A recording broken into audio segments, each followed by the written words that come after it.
name's Jane Copley. I'm a legal officer with the Prospect Trade Union, and I've been asked to come along and talk a little bit about the Trade Union Bill, which I'm sure you're all aware of and think it's rubbish. At least I hope you do. There's been some worrying research done recently within the TUC, which has found that about 10% in a survey of union reps found that the Trade Union Bill was of no concern, and it wasn't a real issue.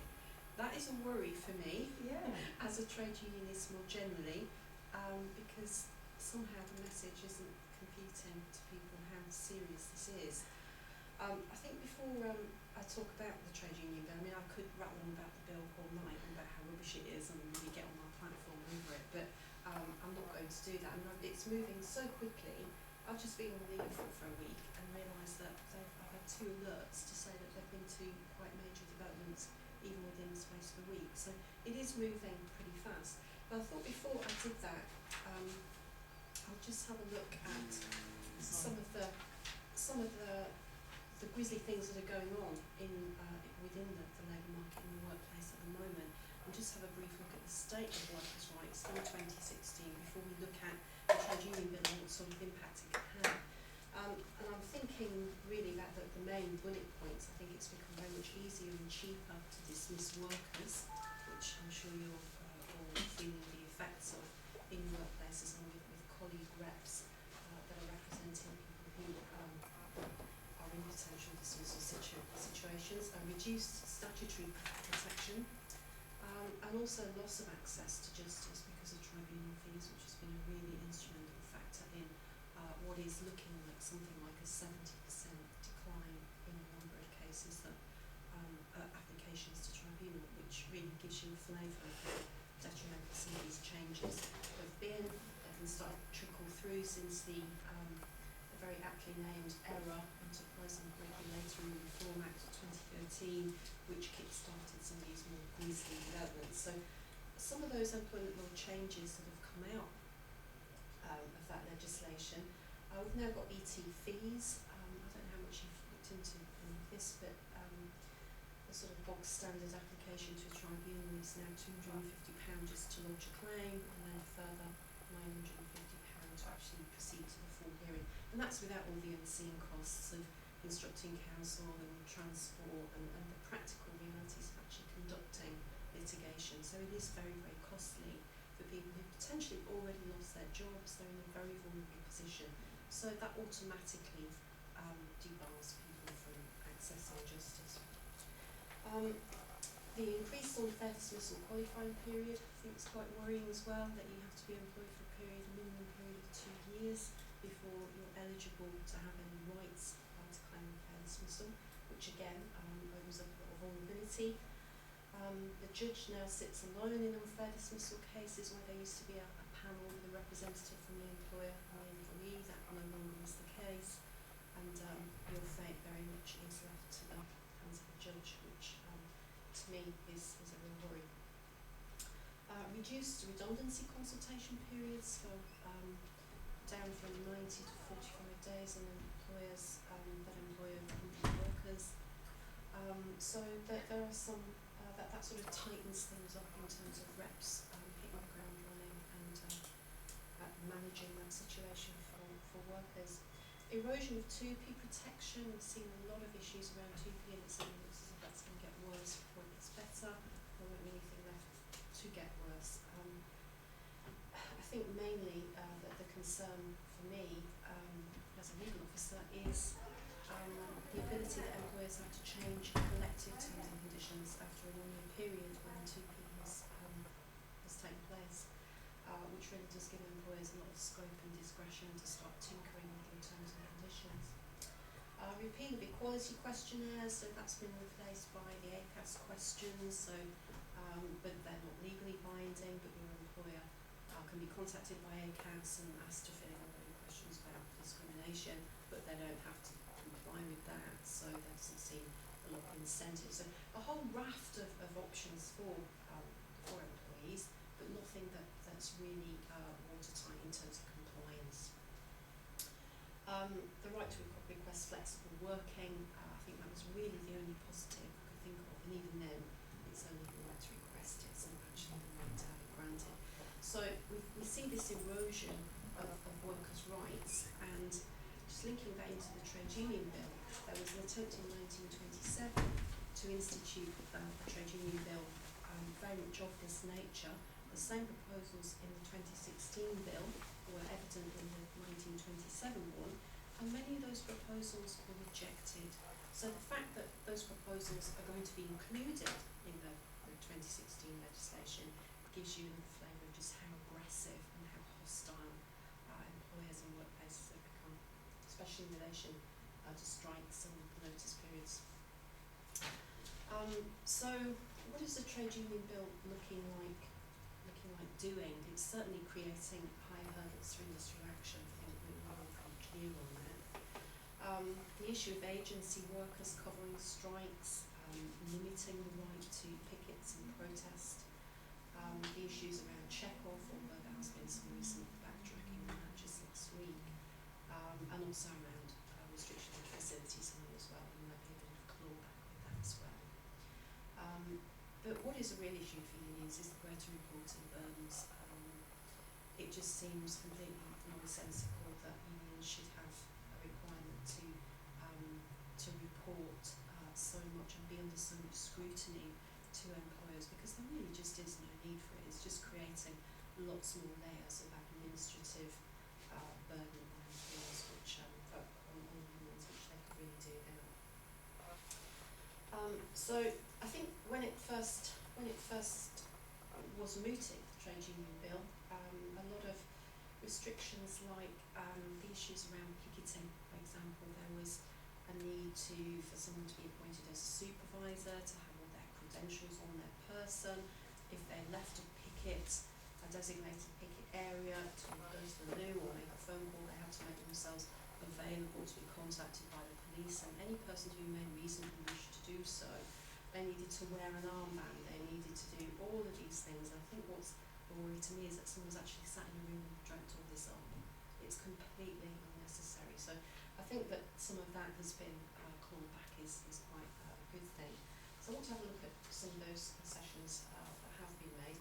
The bill's been passing through the parliamentary process now for just under a year, about 10 months. The next stage of that is for the Lords to say whether they insist their amendments, whether they insist on the amendments that they've submitted, the sort of ping pong stage, what actually is going to go in the bill and what isn't. So the argument with the Commons and the Lords over what will be included really is still playing out. So we're still not quite sure of the final form of the Act. It's certainly going to be better than it started out, but I don't think it really goes far enough, certainly in relation to industrial action. So I've just printed off some of the recent developments. It looks as if the government has dropped extreme measures to restrict protests, so things like giving employers detailed plans for pickets, issues around social media, that sort of thing. Scaled back the double threshold for strike ballots in what are called the important public services or the essential and ancillary public services. Abandoned plans to ban subscriptions via check-off, as long as the employer is happy to continue down that road, and the union will consider to take account of the administrative costs. So that's not always going to play out as it has been, but I think that is one to watch, because I don't think it's quite the victory like it's been hinted at. Politicisation of the union regulators and certification officer, changing that from a conciliatory role to a sort of quasi-judicial role, giving the certification officer an interrogatory role, giving them the power to remove people from office, to scrutinise accounts, to basically ferret around the union administration and be generally bothersome. That in itself is quite a worry. So if that could be watered down, then all to the better. So I think there have been some developments that are not quite up to date. Electronic balloting. I think there might have been some pullback on that as well. I know the original argument was pretty ridiculous about, well, we can't have e-balloting because the trade union bill is about modernisation. Well, you'd have thought the converse was true, really, so I think that must have been a bit of a pathetic argument, really. And just on that, I noted a quote, I've still got it with me, from, I think it was from our friend Sajid Javid, who made, I don't think I've got a note of it, but it went something along the lines of the trade union bill was not an attack on trade unions. It's not a declaration of war, I think was the word. Well, I can't think what it is. It's not a declaration of war. And that it would bring sunlight to the dark corners of the movement. Now that's you, effectively, isn't it? That's people who are actually putting themselves out there and standing up for workers. That there's some sort of connotation that is not a desirable thing to do. He went on to say that this was to protect the public from the nuisance and inconvenience of public sector strikes. So when people are coming out and actually committing that and saying things like that, that is, I find it really quite abhorrent. So where are we going with this then? I think we've got some clawback on some of the grislier elements of the trade union bill. That's been achieved by lobbying, by activism within the trade union movement, and that kind of good thing. But that just highlights how important it is to really focus down on collective action, which something like the trade union bill is actually trying to take away. So it's only by collective action that we've actually got some clawback on some grislier elements of the bill. So what next? The direction of travel. Let's say this is going to be with us by the summer. Whether this legislation is pushed through, it's elected. I did actually just find that quote. Yes, it's not a declaration of war on the trade union movement, nor was it an attempt to ban industrial action. So I suppose the subtext of that is just to make it so difficult that you can't actually instigate industrial action in your own. It was the latest phase in a long journey of modernisation, yeah. And I did remember the sunlight to the dark corners of the movement, because I thought that was just such a offensive statement to make, but it sort of sticks in my mind. So I think no one's going to argue that the direction of travel is very much anti-trade union. It really is, and has got no support whatsoever for the movement, and actually shows an abject disregard for the movement and what it stands for. It's definitely anti-industrial action, despite what Mr. Javid says, or any of his pals. Access to justice, we've already seen that is devalued, it's denied in all these situations. People they've lost their jobs potentially, they've been discriminated against. Jonathan was talking earlier about some compensatory issues. There are no incentives to go through litigation for working people. I blame the media to an extent, who home in on six-figure payouts, but they're just not realistic. And I don't know if any of you are aware, the cap on unfair dismissal compensation, I think it's just gone up, but it's around the 75,000 mark, or a year's pay, whichever is lower. But less than 2% of people ever achieve that ceiling in compensation. And last year, 2015, the aggregate at the median award for unfair dismissal was £6,955. So you've lost your job, you've engaged in potentially quite expensive, protracted, time-consuming litigation, and you've got a few grand out of it. Similarly, the median awards for discrimination, I don't think any of them exceeded £10,000 was for disability discrimination. So it's hardly cost-effective to go down the litigation route. I think too many people do look to it. In your colleague earlier, you mentioned someone filling in the place when they've already taken legal advice, but we need some sort of alternative strategy, and that strategy's got to be based around collective action. Because people are forgetting why they're here, they're forgetting what they're there for, forgetting the whole point of being in a union is to nurture and foster that sense of collectivity, collectivisation. Look at where we've got with the trade union bill, by people acting collectively, demonstrating good, effective, good quality activism. So I think some of the things that are coming up, are also quite negative. I've heard talk of a possible revival of discussions around cuts to maternity rights, and I'm thinking of the Beecroft report, also in relation to employment tribunal fees, which I've heard bandied around figures of 3,700 under the original proposals, which were backtracked about 4 or 5 years ago. So if that happens, that's not just going to make it difficult for people to pursue claims, it's going to make it impossible. Those are prohibitive costs. And I don't quite know where that's going to leave unions and protecting members either, because we are talking an awful lot of cash just to represent members. A further reduction in 2P protection, but as I've said, it's hard to really appreciate what else can be done to erode 2P. And the removal of unfair dismissal protection and replacing that with no fault dismissals. And we are already seeing that in certainly legal officer colleagues that I speak to in the movement are all heavily involved in negotiating settlement agreements and getting involved in no fault dismissal processes. I think reps are coming into their own with this, because their involvement with that process can make all the difference between somebody being dismissed and not getting a great deal of compensation to having a really good quality negotiated settlement. But it's sad that that's where we're at with that. It's certainly not the reason I joined the movement, but we have to work with what we've got, and unfortunately that environment has become very litigious. So what can we do about, let's say, renewing that collective surge? I think people are getting involved in all sorts of things. I know around the trade union bill we have the Heart Unions Week, the trade union, the big workplace meeting, lots of workplace campaigns about prospect. There are 3 of us, 3 legal officers. We went around pretty much every branch in the country and did a presentation on the trade union bill and how rubbish it was and what we need to do about it.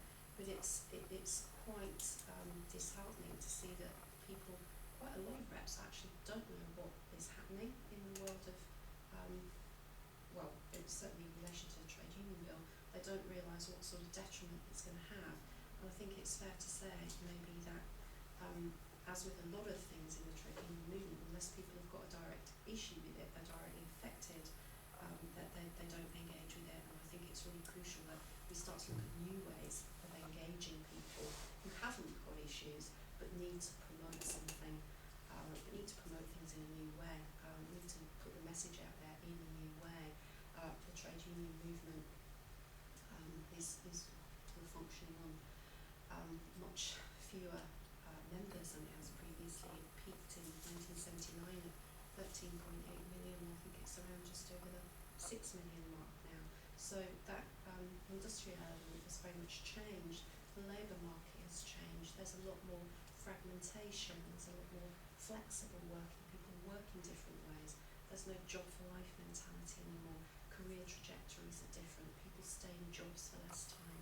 We have less time to recruit people, less time to access inductions, things like that. So I think we need to be looking at how we can get the message out in a different way. So no pressure.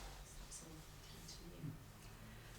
Okay, as I said, I could ramble on about the trade union bill all night, but I don't know which one I'm really too pleased about it. So I'm going to wrap it up there. I hope that's covered quite a lot in a short space of time, but if anyone's got any questions or comments they want to fire at me, then please do. First of all, apologies for being late. I've held up at work, from work issues as usual. But the thing that you hit on straight at the end there was the lack of real connection with a lot of reps of the trade union bill. And I think it's because certainly through conversations that I've had right across the board, from Women's Conference to National Conference and other bits and bobs I've been to up and down the country, is they see it as outside them, so it's something they can't actually deal with. Isn't that something that the NEC deal with? We're not really connected to that, are we? Yeah, they're the governing body, if you like, and that's not our decision to make. It is, because you are what makes the body. It is, and that's absolutely. And I think that is the key. People don't feel connected to it at all. It's about changing a mindset, isn't it? And I don't know how you do that. But I don't think generally that people feel connected to unions these days. You know, so it's not also, just, you know, it is, and I don't know how we can change it, but that's the apathy of people in the workplace, I think, generally today. I think apathy is the word, actually. Yeah. Isn't it? Yeah. Yeah, Very much so. that's right. And it is about people seeking out advice when they have an issue. It's very much a personal interest agenda, but we need to organise around personal interest. How do you do But not that? wanting to stand up above that parapet, so to speak, to sort of in case they Especially because picked employers upon. are so hostile as Yeah. well. You are employer, like someone said to me, the way they termed it was quite emotive. Your employers have a clearer shot at heads above parapets these Yeah. days. And I think that's true. And people don't want to put themselves in that position. Do you think the trade union movement could have sort of done more? I mean, I know this is obviously a parliamentary process, but it's asked this question at a regional meeting. Could they have done more to tackle the bill when it was first introduced, and also to use the media to actually explain what it means? Because, you know, it's attack on democracy, and it's probably the biggest attack on the trade I think your union point movement. that I think there was quite a lot of opposition to it, but because it's not portrayed in the media, no one sees that. Working inside a trade union, I know there was a lot of opposition to that, but it didn't get out there. No one in the media actually puts anything out there. You don't see a full-page spread in the Metro warning people about this legislation that's going to make their lives a nightmare, because it's just no one's engaging with those forms of communication. I think that's replicated in workplaces as well. Things like Twitter, Facebook, social media, it is being used to generate a lot of engagement with various initiatives and activities in the movement, but I think it's still underused, and I think there's a lot of media format that could be really built upon in that respect. And do you think the dropping of Chekhov, is that a sort of a trade-off for, is that anything to do with the EU referendum? Is it sort of, I don't think there's a direct link, but I think that the feedback that has taken place recently can only be a good thing. But going forward, employers will have more scope to say, well, actually, we don't want to do it that way anymore. We don't give our consent. So there will have to be a review of that. I don't know how that will play out.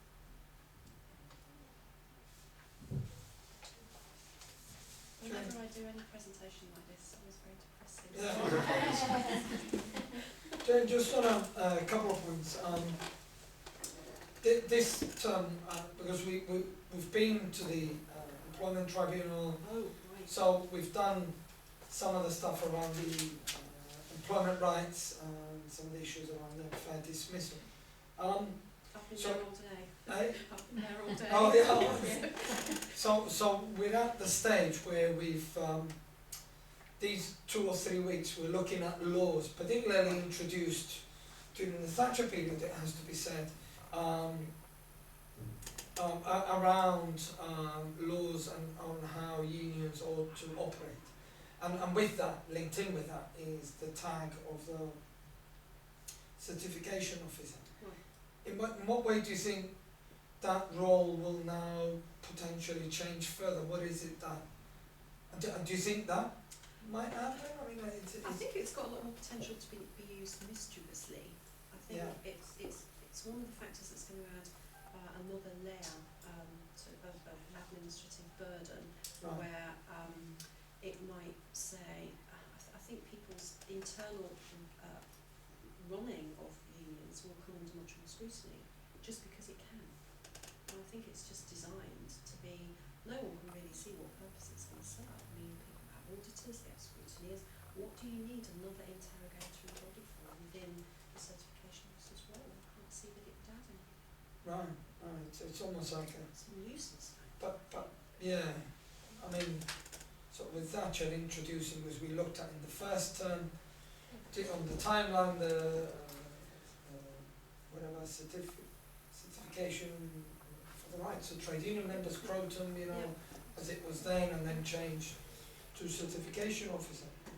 The other thing which we didn't cover as much and I'm wondering if you could say a little bit, was around the Beecroft